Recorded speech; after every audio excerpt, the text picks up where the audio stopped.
it doing it? Yep. Okay, cool. So in this topic, we're going to look at the directions to write an equation of a piecewise function.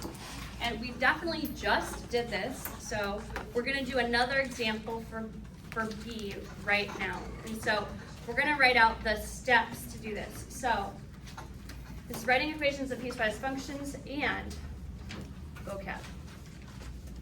So unfortunately, vocab, as you know, is extremely boring, and that's just how it is. So we're gonna do that today. We gotta grind through it. This vocab is gonna come up again and again. So what was step one? Number one, we're going to draw dashed vertical lines to identify the domain restriction values, and let's call these A and C, just for fun.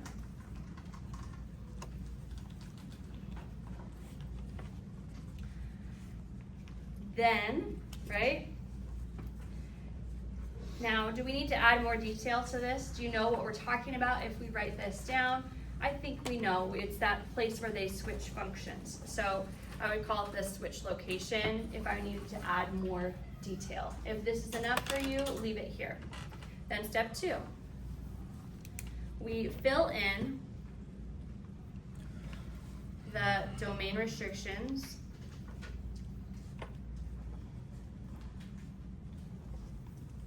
following this pattern. Okay, what was the pattern? So it was X, X, X. This one was the left, this is the middle, this is the right, and it was, oh, I didn't leave enough space here, my bad. X, X, X. This one was less than A. What am I doing? This one is less than, this one is greater than. Here's A, C, C. I didn't want to use the letter B just because B is associated with the y-intercept.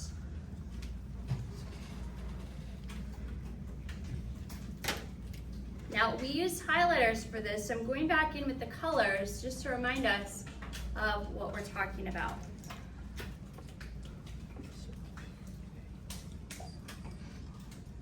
So we've got this idea in our mind. Let's go ahead and look at B. Now some of you guys have already done B because you're awesome. We're gonna look now at an example of what we're talking about. So I'm looking here at B. I see my graph, and I go in with my vertical lines.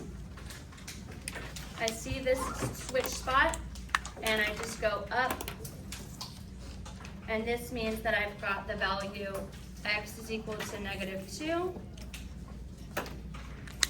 and then my other value, let's see, it switches here, going all the way up, and then I also am confirming that they switch and that they're both used up.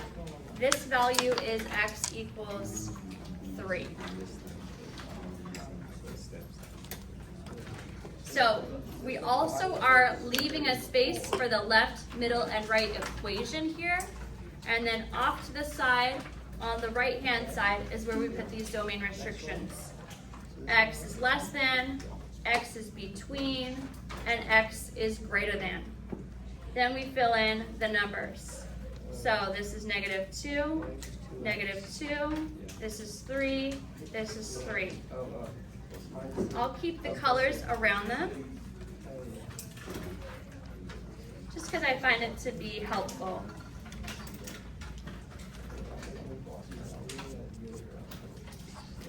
Okay, now what's the secondary step that we haven't talked about here?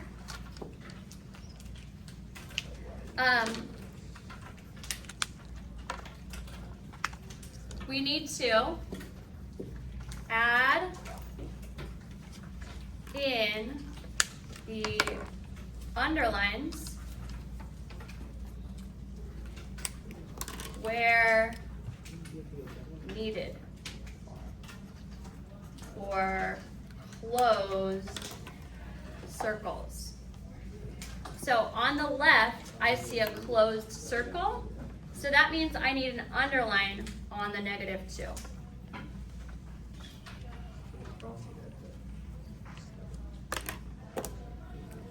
For the middle piece, I see an open circle, so I don't underline the first one. But then I see a closed circle, so I'm going to underline the second one at the 3. For the piece on the right, it's an open circle, so I do not underline it. What's something to note is that we should often have one that's underlined and one that's not underlined for the same values, like we see with the 2 and the 3. One is underlined, but the other one is not, because we're going to usually have one open circle and one closed. You will never have 2 closed circles, so don't underline everything. Okay. Now, what's step 3? Step 3 is define the equations.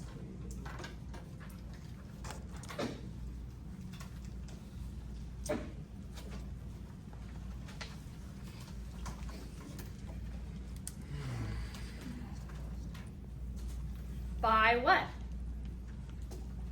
Counting the slope. Now, how do you find the slope? Let's remind ourselves. We've got the number that you go up divided by the number to the right. And this is equal to the m.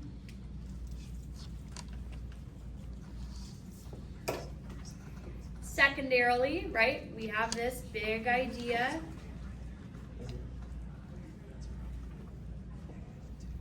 First we find the m, then we use the m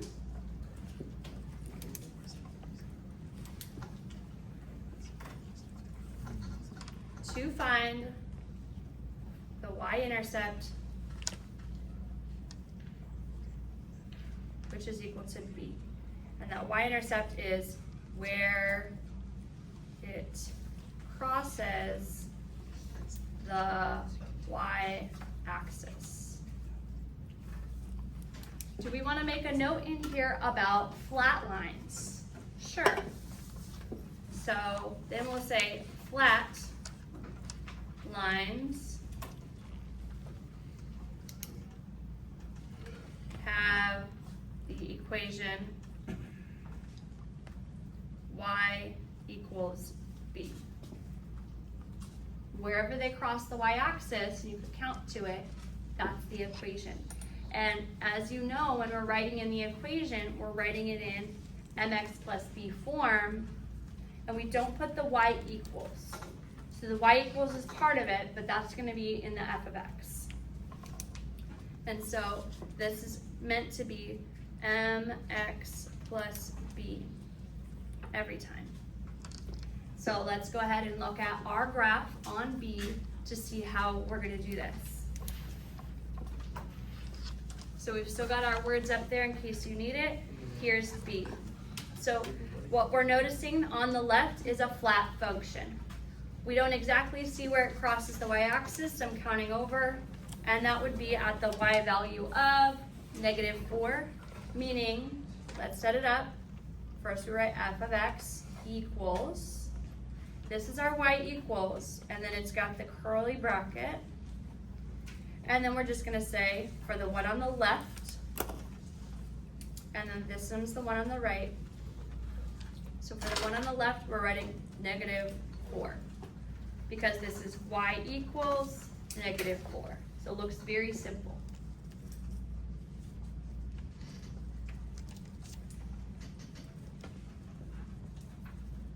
For the middle, we see that we can count to the slope pretty clearly. We're counting up to over 1. So that's 2 over 1. That's 2x. And then we saw this location here. This is my b value, and that is 0, 3. So we say +3. I like to put a comma at the end, but that's not required. This last piece I found to be the very trickiest because I'm looking for the exact coordinates on here. So we see for sure that it passes through here, and then I'm looking. Oh, here it is. So it was further away than I expected. Do you see that coordinate also? And so we're gonna mark off 2 coordinates. This time I'm gonna count to this, so I'm going down 1, 2, 3, 4, 5, -5, over 1, 2, 3. So this time we have an m of -5 over 3. We put x next to that because it's the slope. And now we have to use the slope to calculate the y-intercept, which is what we said. Use the slope to find the y-intercept. So if we're going this way, we go down 5 over 3. To go backwards, we're gonna go up 5. 1, 2, 3, 4, 5, and then backwards 3, 1, 2. Thank goodness. And it landed perfectly at the y-axis, and that's at 7.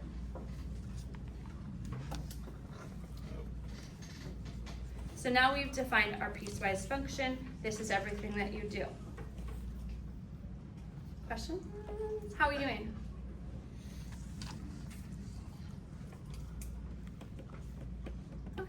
Okay. Let's look at our vocab.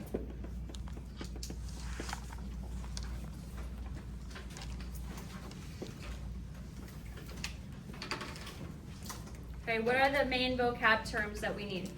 Domain. The next one, range. The next one, x-intercept.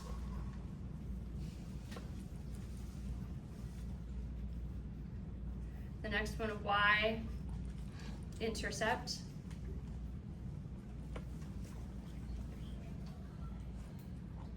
And we're gonna also have our increasing.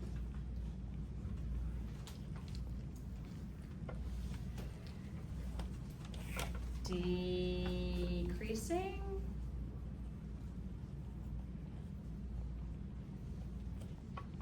And constant.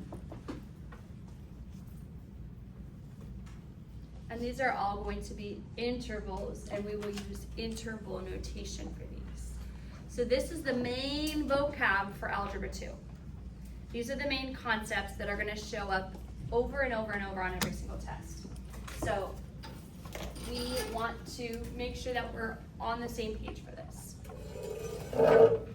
Our domain. All the possible inputs. I can't sit down.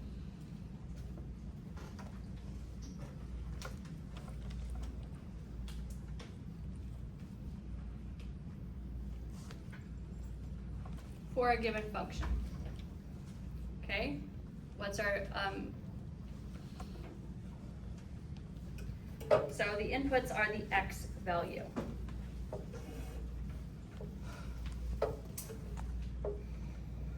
This is usually negative infinity to infinity. So the domain is usually negative infinity to infinity. Our first several functions this semester will be negative infinity to infinity. And what this means is if you're using your calculator, as we will do second semester, and you do a computation, you beep, boop, boop, boop, you push a few buttons, and if you enter something and it says the word domain error, that indicates to you that that type of function has a restricted domain. That domain is not negative infinity to infinity. So some will be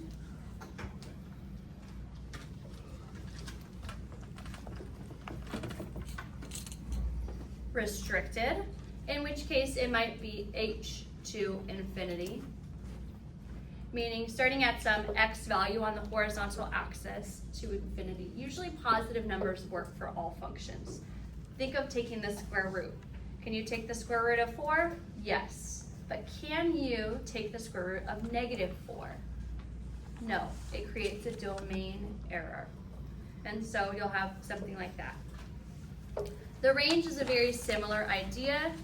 And let's just put on here that the domain, we go left to right.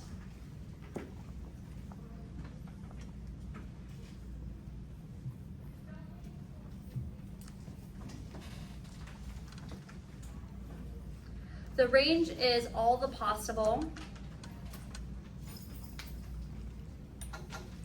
outputs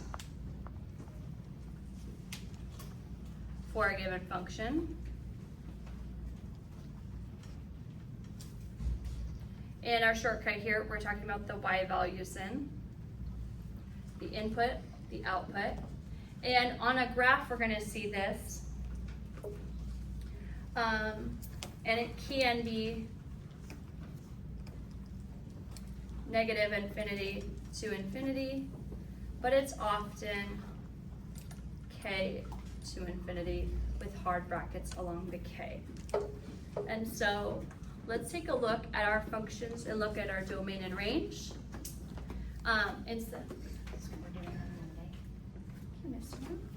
You got all the other papers. I sure did. I got them right here. Okay. You're the best. Our range, instead of reading it from left to right, we're going to read it from the bottom to the top. Now, are you going to know what that means? I don't know. I hope so. But that's how we're going to do it. We're going to start at the bottom and go to the top. Should I put D to U, down to up? I'm not sure. So let's take a look at B. So when we're looking at B, this is our graph that we just defined. I'm looking at this arrow, and we can clearly see, right, I'm looking at the domain first. So let me start there. I want to find the domain. And for the domain, we look at the x-axis, and reminded that this is negative infinity, and this is positive infinity. So we see this arrow pointing backwards to negative infinity. And then we get to this interesting spot, and we see that there's a closed circle and an open circle. So not too bad. That still means that this value is included. Then we come along over here. This is the open and closed. You see that I just filled it in when we were counting. So nothing happening there. That value is included. And then this arrow, even though it's pointing down, it's also pointing at an angle, indicating going to positive infinity. So the domain here is negative infinity to infinity. That's what it looks like.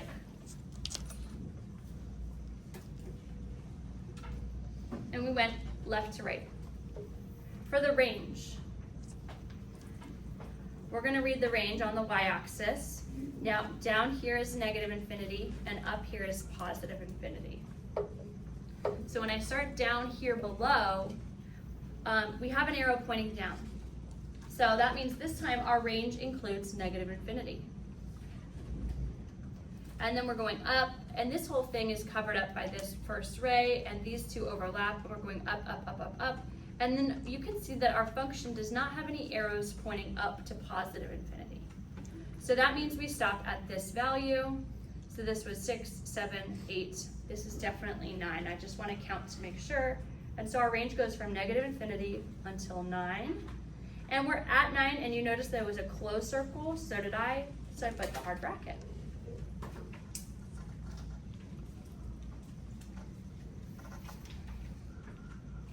The x-intercept is the coordinate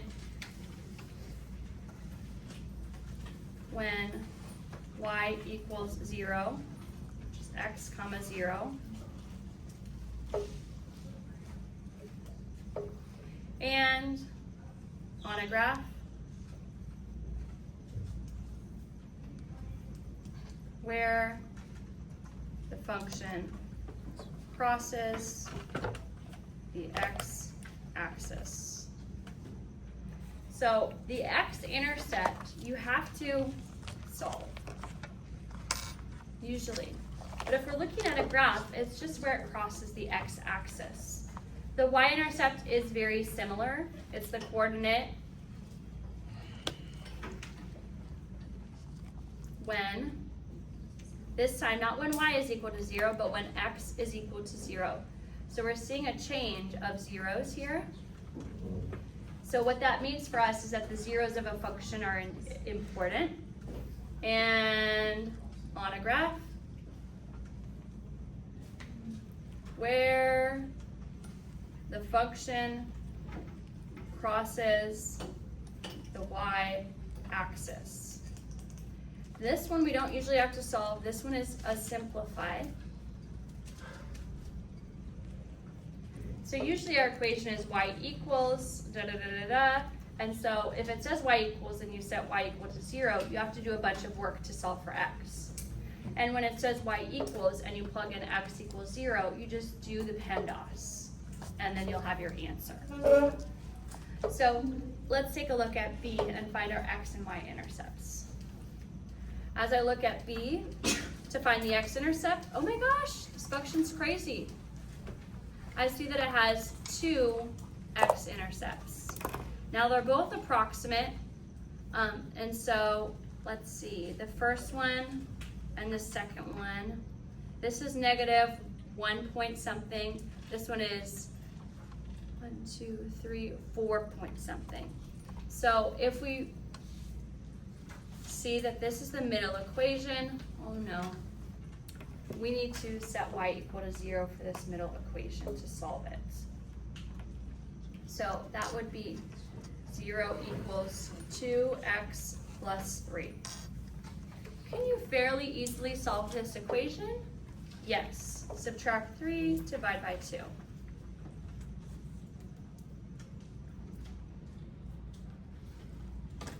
X equals negative 3 over 2, which is negative 1.5. Does that agree with what I'm seeing here? Yes. So because it wasn't exact, unfortunately, I had to do a little bit of math. This next one, same thing. I can't exactly see it, so then I use this equation. This equation here is more complicated. So to use that equation, I'm going to show my work here on this piece of paper. Negative 5 thirds x plus 7 equals 0. We replace the y value with 0. To solve for x here, we subtract 7. And that gives me negative 5 thirds x equals negative 7. So we know for sure x is going to be a positive, but this tricky step is where we have to use a reciprocal. Remind your neighbor the reciprocal of negative 5 over 3. The reciprocal. Okay, so we're going to multiply both sides by the reciprocal, which is this fraction flipped upside down. So the 3 is on the top, the 5 is on the bottom. It's still negative. Negative times a negative. This would give me positive 15 over 15x. And that's why we're doing it, because what's 15 divided by 15? 1. So this is 1x, which is what we want. So then on this side it was negative 3/5. When I do this work, you want to remember that that's 7 over 1, and we multiply left to right, giving me 21 over 5, which is the decimal 4.2.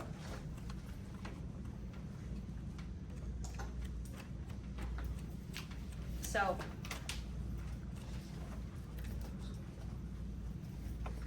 (4.2, 0). So you can see, oh, that was quite a bit of work.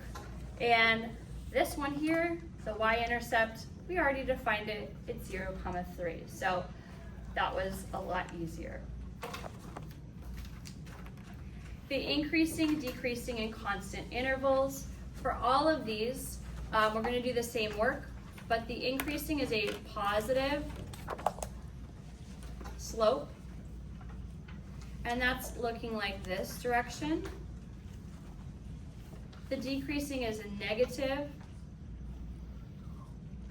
slope, and that's like this direction. And we're starting with lines, but we're going to get into curves and do the same topic. So you'll look at where the curve is going up or where the curve is going down. And then constant, this is flat. This is slope of 0. and it looks like this. So for all three of these, we're gonna look at this idea. You'll be able to identify going up, going down pretty easily, going left to right. And we split the x-axis into intervals, such as negative infinity to A to C, and then C to infinity.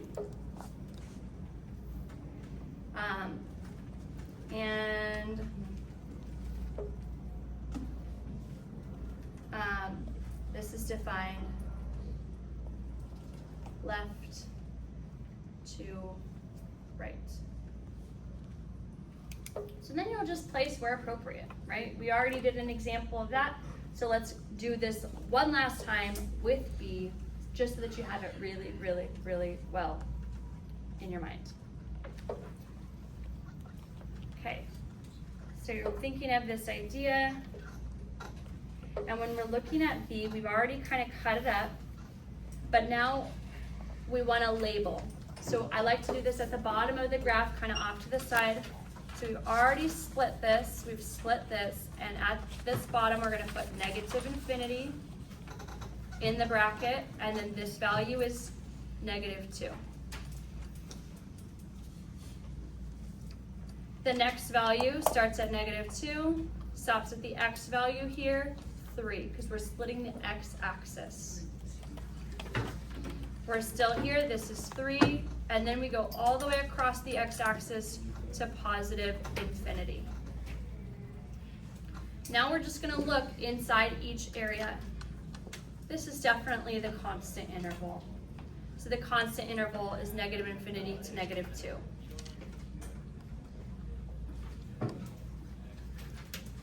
Then we just look in the middle. Oh, that totally looks like a positive slope. So as I go left to right, it goes up my pencil. That's how we know that it's going up. You have to go left to right. Otherwise, you might get the wrong answer. And so this increasing interval is from -2 to 3. The decreasing interval, it's from 3 to infinity. Could there be 2 increasing or decreasing intervals? Yes. And so if multiple, use the union symbol. So it could be negative infinity to A, union C to infinity. It might not be, but it could be. And so we just want to remember that notation from compound inequalities. Now, continuous just means connected. Is it all connected? And you can just say yes or no. Well, in this case, the answer is no. Okay. So that's where we're at for right now. We're going to do a little bit more. Some nice